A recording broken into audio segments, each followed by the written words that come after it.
जय श्री कृष्णा।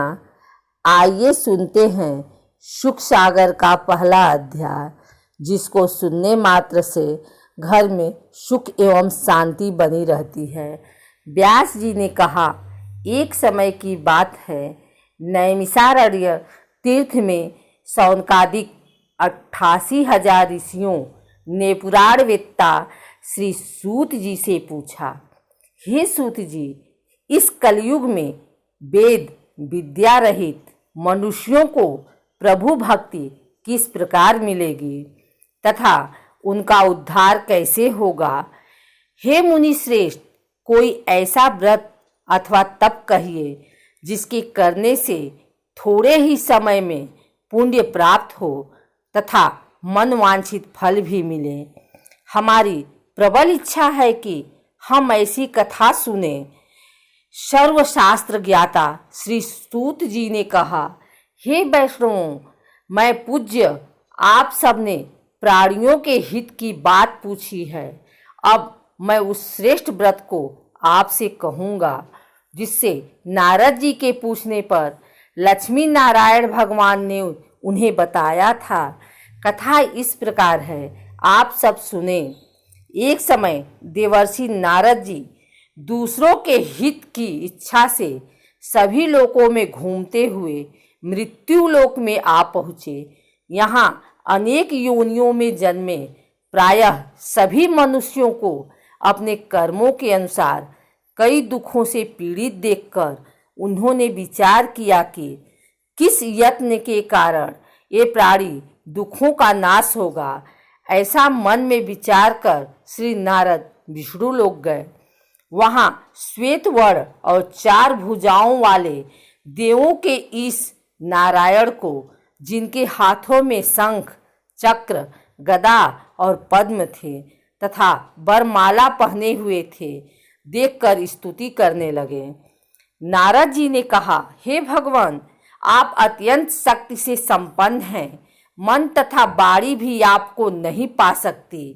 आपका आदि मध्य अंत भी नहीं है। आप निर्गुण स्वरूप सृष्टि के कारण भक्तों के दुखों को नष्ट करने वाले हो। आपको मेरा नमस्कार है। नारद जी से इस प्रकार की स्तुति सुनकर विष्णु बोले, हे मुनि श्रेष्ठ, आपके मन में क्या है? आपका किस काम के लिए यहाँ आगमन हुआ है? निसंकोच कहें। तब नारद मुनि ने कहा, मृत्यु लोक में सब मनुष्य जो अनेक योनियों में पैदा हुए हैं, अपने अपने कर्मों द्वारा अनेक प्रकार के दुखों से पीड़ित हैं। हे नाथ, यदि आप मुझ पर दया रखते हैं तो बताइए, उन मनुष्यों के सब दुख थोड़े से ही प्रयत्न में कैसे दूर हो सकते हैं? विष्णु भगवान ने कहा, हे नारद, मनुष्यों की भलाई के लिए तुमने यह बहुत अच्छा प्रश्न किया है। जिस व्रत के करने से मनुष्य मोह से छूट जाता है, वह व्रत मैं तुमसे कहना चाहता हूँ। बहुत पुण्य देने वाला, स्वर्ग तथा मृत्यु दोनों में दुर्लभ एक उत्तम व्रत है, जो आज मैं प्रेमवश होकर तुमसे कहता हूँ। श्री सत्यनारायण भगवान का यह व्रत विधि विधान पूर्वक संपन्न करके मनुष्य इस धरती पर सुख भोग कर मरने पर मोक्ष को प्राप्त होता है। श्री विष्णु भगवान के यह वचन सुनकर नारद मुनि बोले, हे भगवान, उस व्रत का फल क्या है? क्या विधान है?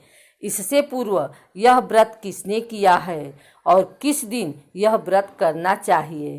कृपया मुझे विस्तार से बताएं। श्री विष्णु ने कहा, हे नारद, दुख, शोक आदि दूर करने वाला यह व्रत सब स्थानों पर विजय करने वाला है।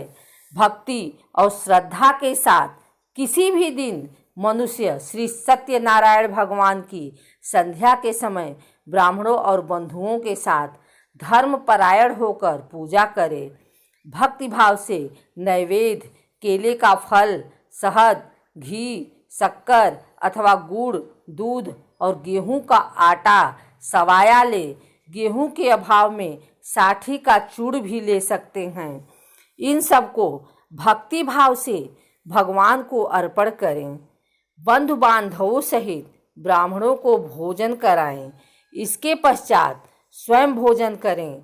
रात्रि में नृत्य गीत आदि का आयोजन कर श्री सत्यनारायण भगवान का स्मरण करता हुआ समय व्यतीत करें।